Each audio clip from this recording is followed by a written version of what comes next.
Asking Gabrielle if we can go live. All right, we're about to begin.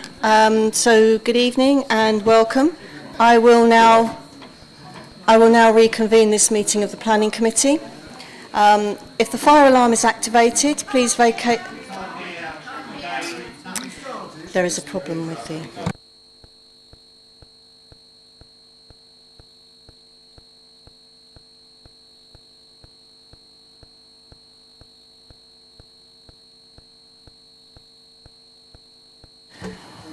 Okay, if the fire alarm is activated, please vacate the offices via the stairs, either through the security door to my right or opposite the lifts in the foyer. Do not use the lifts. Please assemble in Hawley Square on the green, where officers will assist you and advise when it is deemed safe to return to the chamber. Does anyone intend to film or record audio of the meeting? Thank you. I would advise that if filming takes place, anyone in attendance in the public areas may have their image captured. I urge anyone filming proceedings to avoid filming members of the public, particularly if there are children present. Now, we have been made aware of faults in the speakers in the gallery area. We have been unable to resolve this in time for tonight's meeting, and I apologise to anyone who may be affected by this. As the meeting is being live streamed via the Council's YouTube channel, you can listen to the proceedings through your phones as long as you have headphones you can plug in. Please do not use the audio on your phones if you do not have headphones that you can plug in. And can I also please ask the members of the committee to speak loudly and clearly when asking their questions tonight, and also to make sure that you use the microphones to get as much volume as you can. Would everyone present please ensure their mobile phones are turned to silent and that they are not used to make or receive phone calls or messages in the chamber whilst this meeting is in progress. I have apologies from Councillor Moore, substituted by Councillor Wright, apologies from Councillor Ruzecki, substituted by Councillor Scott, and apologies from Councillor Keane, substituted by Councillor Whitehead. Are there any more apologies for tonight? No, thank you. Are there any declarations of interest? Thank you. So this is continuation of agenda item 3A, application for deferral and delegation for approval of the land north and east of Canterbury Road, Birchington. Following on from the public speaking and presentation that was brought to this committee yesterday, we will now progress to the formal moving of the officer's recommendation and then the debate. Before we begin, I want to say that I fully appreciate the high level of emotional investment in the outcome of this debate, but I must ask that anyone who is not a member of this committee to refrain from calling out or heckling during the meeting, and that includes applause. This could be interpreted as intimidation, and I ask you to kindly respect the members of the committee as they carry out their legal duty to determine the planning application. Can I please remind members that in order to make it easier for everyone to follow the content of the debate and to help facilitate participation and reduce repetition, I will be asking members to ask questions, comment and debate as close to one topic at a time as we can. Should the committee decide a site visit is required, the site visit itself will take place for committee members on the morning of Friday the 13th of September 2024. I now move that the officer's recommendation to defer and delegate to officers for approval is adopted. Would the Vice Chair please second? Seconded. Thank you, and I will now take speakers.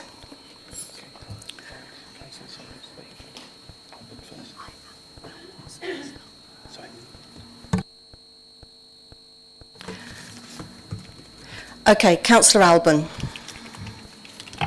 Thank you, Chair.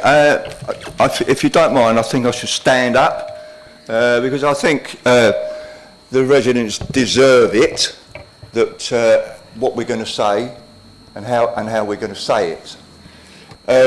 If you don't mind... Sorry, Councillor Alban, can I just check? Yes. As you stand, the microphone is further from you, and I'm not sure what difference that makes. So could you hear can we just check that?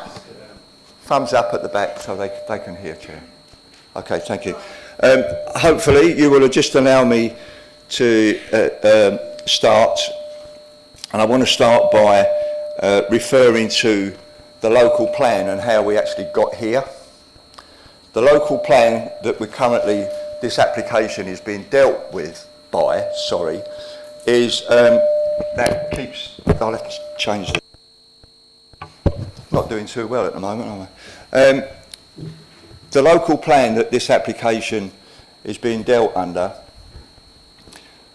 was determined and set up in 2018.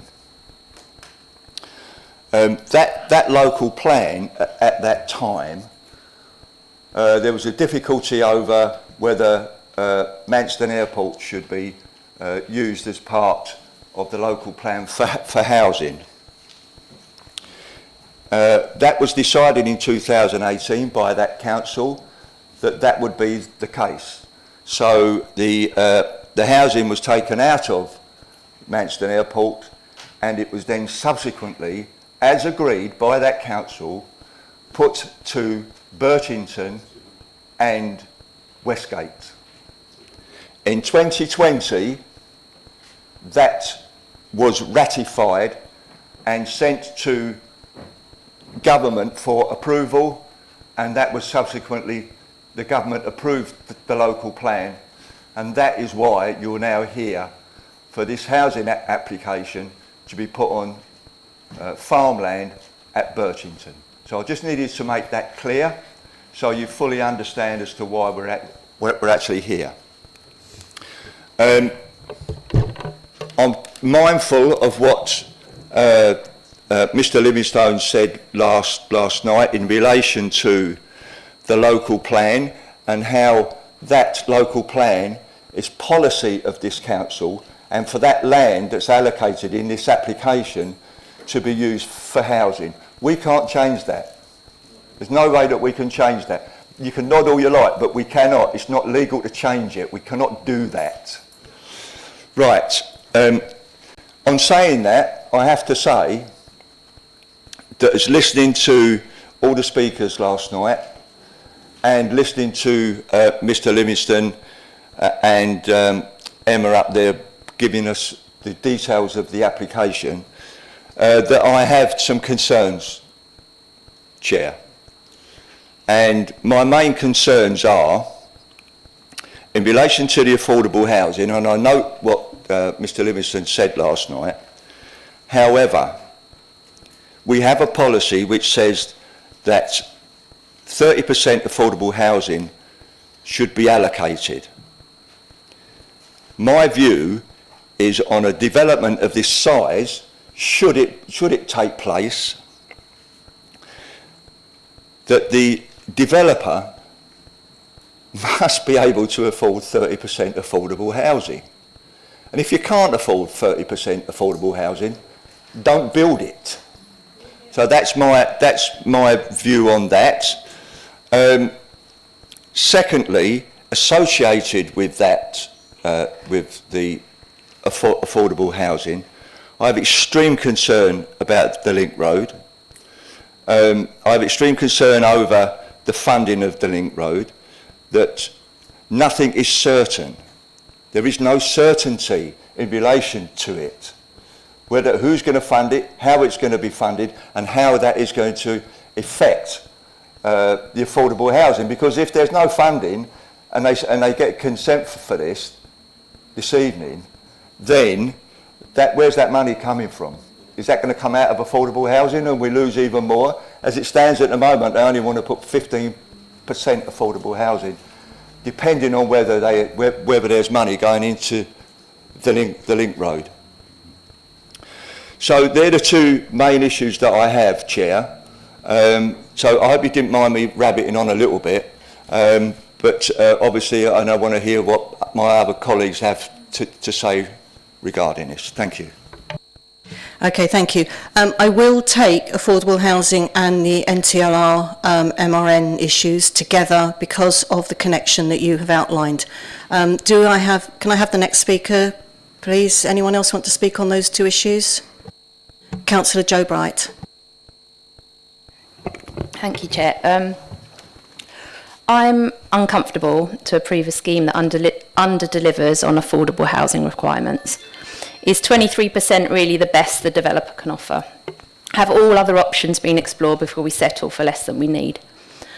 Not only does this scheme fail to deliver the full quota of affordable houses required, but it also aims to deliver the bulk of the affordable housing in the later phases of development.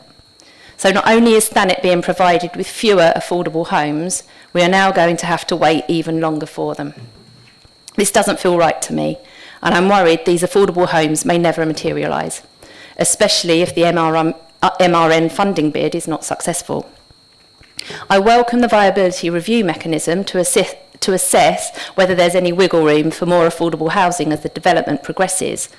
But is there anything we can do to push for the full 30% requirement of 480 affordable homes? And if not, how do we ensure we receive no less than the 15.5% on offer? With regard to affordable housing, I'm not convinced by this scheme.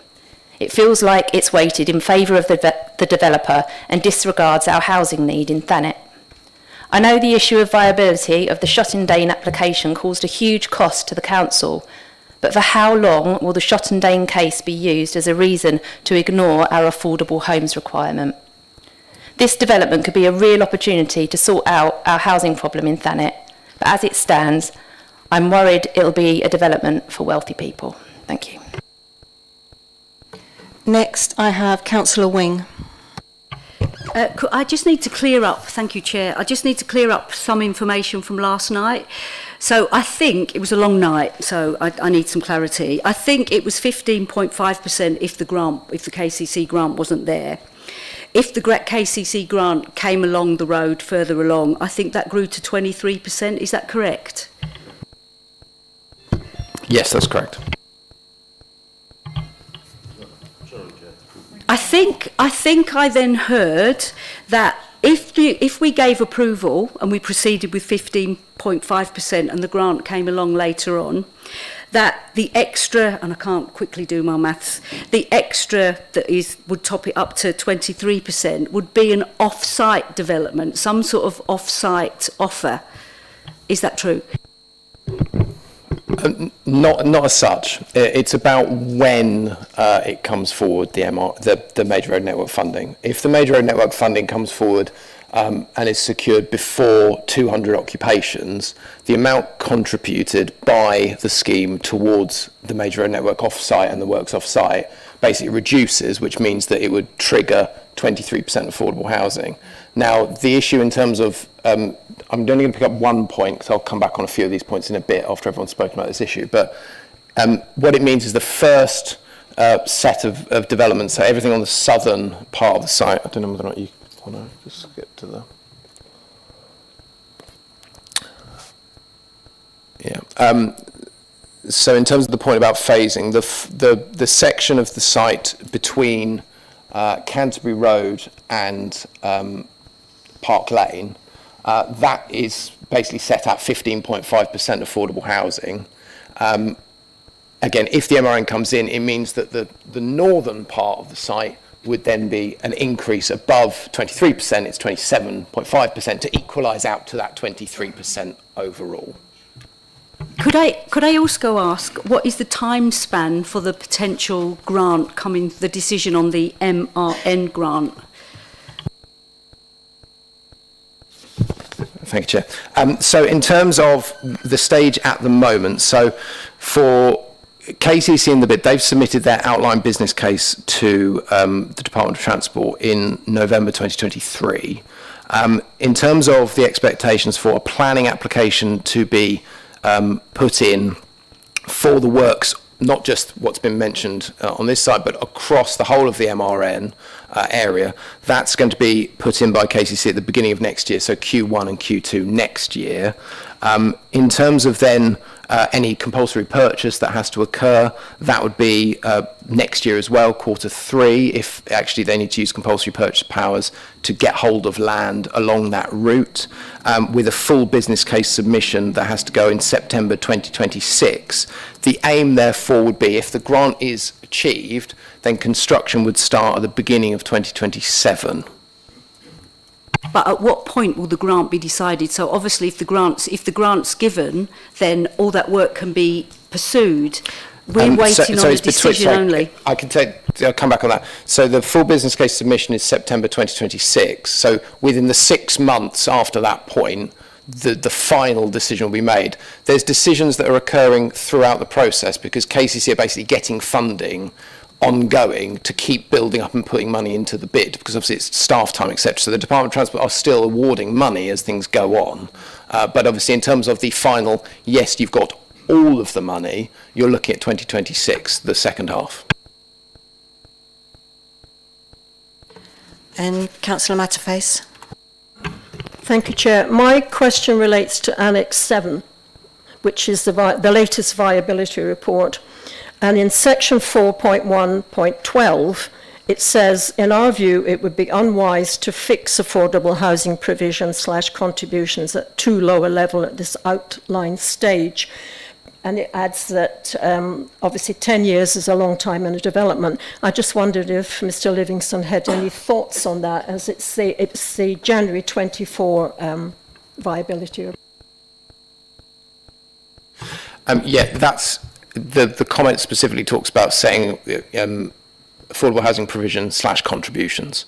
So that's the review mechanism, because it is absolutely the case that things will change. It could go, get better or get worse.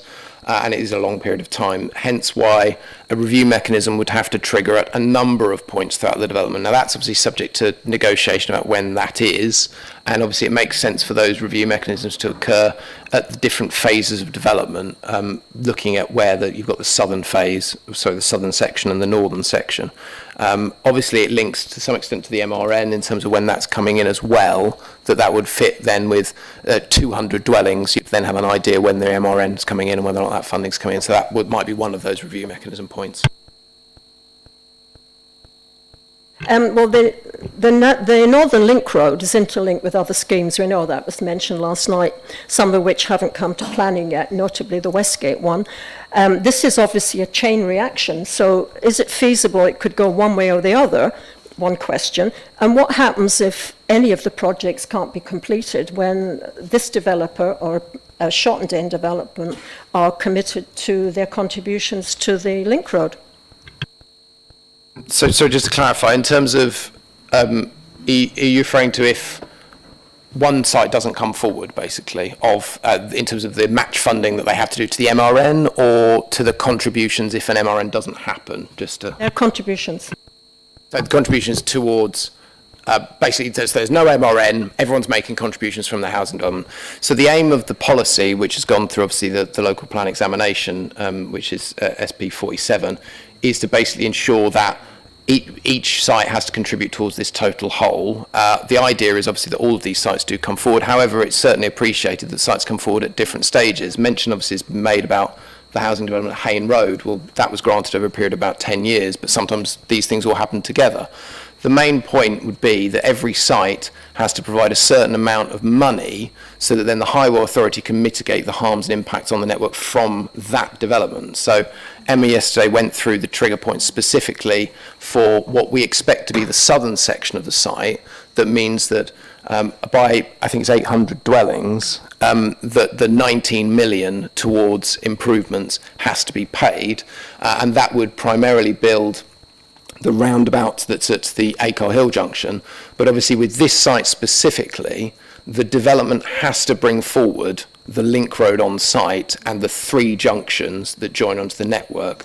So therefore, in terms of the particular point about what mitigation and impact this development has, in terms of making sure that you can have a wider benefit in terms of the impact on the square and the A28, it means that if this development comes forward and other developments do not, it's still mitigating the primary impact both of this development and bringing the benefits of being able to bypass the square and create the start of the route through the Shottendale Road corridor. Councillor Wright. Thank you, Chair. Just wondering, I'm quite curious, why have the council and the developers listed the farmland as grade 2 and 3A when the government have listed it as grade 1? Sorry, Councillor Wright, can we hold that for a later question? We're just talking about affordable housing and the NTLR at the moment, please. Thank you. Councillor K-Bright. Thank you, Chair. And also thank you to the residents for, you obviously feel very passionately about that, and I think all the members of this committee completely empathise. I share some of the concerns that have been raised today around affordability. And there's a wider question here. In when I look through the report, I can see lots of different sort of blurring of the lines as we go through. So there's the affordability, there's the perimeter changes, there's the density, and I just wonder whether it seems to be an awful lot of give and not very much take on our behalf. We're allowing the developer to nibble away at some of the local plan, and I appreciate that each one on its own is probably something to be considered and might have a strong case, but when you start to look at the cumulative impact of that, I'm slightly concerned. So I would like to know, I think when we go further on, there's questions around particularly the perimeter where I think could we do something else. Can you hold on to them, please? Thank you. Do I have any other questions on affordable housing or the NTLR at the moment? Oh, Councillor Garner. Thank you. Yeah, I agree with what's been said about the affordable housing. I think 30% needs to be the minimum that we get on these, because that's what our local plan policy is.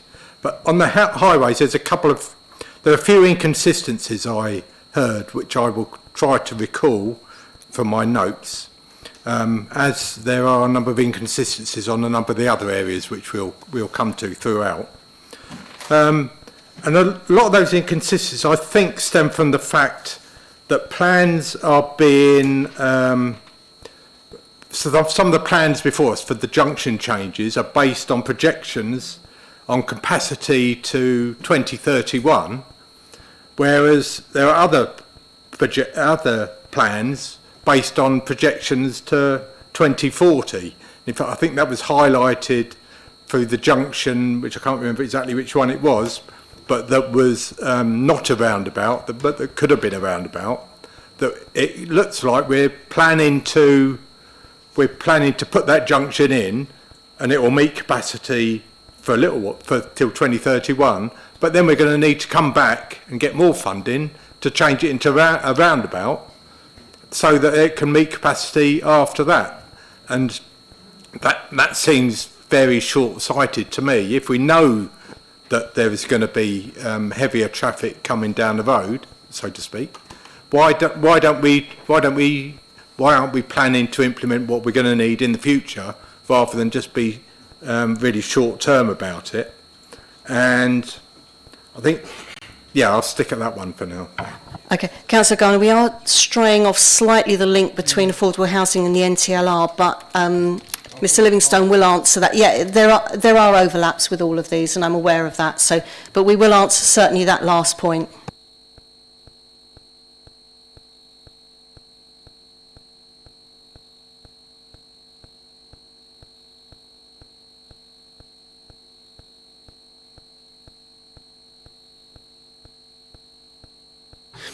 Thank you, Chair.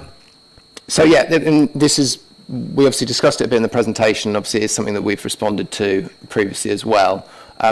Fundamentally, the applicant has to prove whether or not the impact of the development has been mitigated or not through the junctions that are provided. KCC are obviously looking to pursue a roundabout in this location. It's worth noting a few different things about that. One, the roundabout goes outside the red line of the site. So we can't require it to come forward anyway in any event, but mainly we can't require it because it's not part of the local plan projections. It would be entirely unreasonable to refuse an application on that basis, because the impact of the development has been clearly demonstrated to be mitigated. I do accept the point that obviously practically people would be concerned that, well, if you put this in, then you're not just going to have to do some work in the future. Obviously, if the MRN comes forward, then it would be built in by KCC at an early stage.